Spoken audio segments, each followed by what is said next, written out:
Bonjour, je suis Schwarz-Olivier de la société Uginox Aperam, sur lequel je suis chez Gilbert Express pour vous présenter la soudure sur l'inox. Aujourd'hui, je vais vous présenter les soudures sur l'Uginox Patina et l'Uginox Top.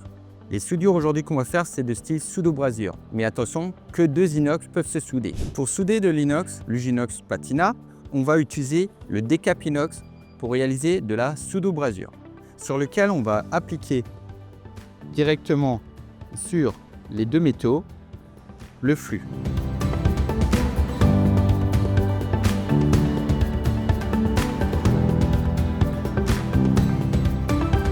Une fois que le flux a été bien posé sur les deux parties, on va commencer par faire le pointage.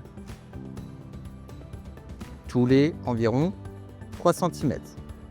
Ce qui permet de pouvoir bien plaquer les deux parties.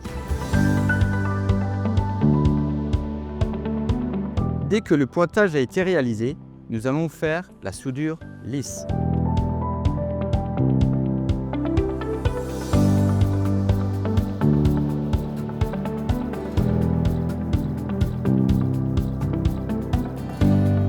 Pour faire des soudures en inox, il ne faut surtout pas oublier que la température du fer à souder doit être beaucoup plus faible que celui du zinc.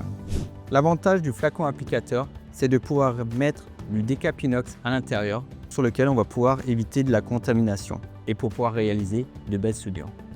Pour réaliser des soudures sur l'inox, il faut surtout utiliser de la pâte à étamer et jamais du sel ammoniac, auquel l'inox risque d'être contaminé. Pour bien étamer le fer, il faut utiliser la pâte à étamer sur lequel on va voir que la pâte elle soit complètement neutre et propre. Pour bien souder, je recommande d'utiliser une panne 675 sur lequel il faudra bien utiliser le fer à souder à une température beaucoup plus faible que le zinc, ce qui va permettre de pouvoir faire une bonne capillarité tout le long de la soudure. Et la panne 675, c'est la petite panne? En effet, elle permet de pouvoir être sur tous les recoins et surtout permettre de faire une très belle capillarité.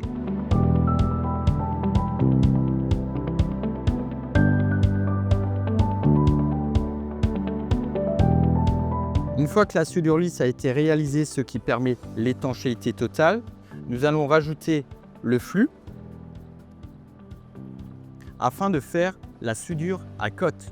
Pour faire des belles soudures dans les gouttières, il ne faut surtout pas oublier de réaliser la soudure lisse, mais surtout la soudure à cotte.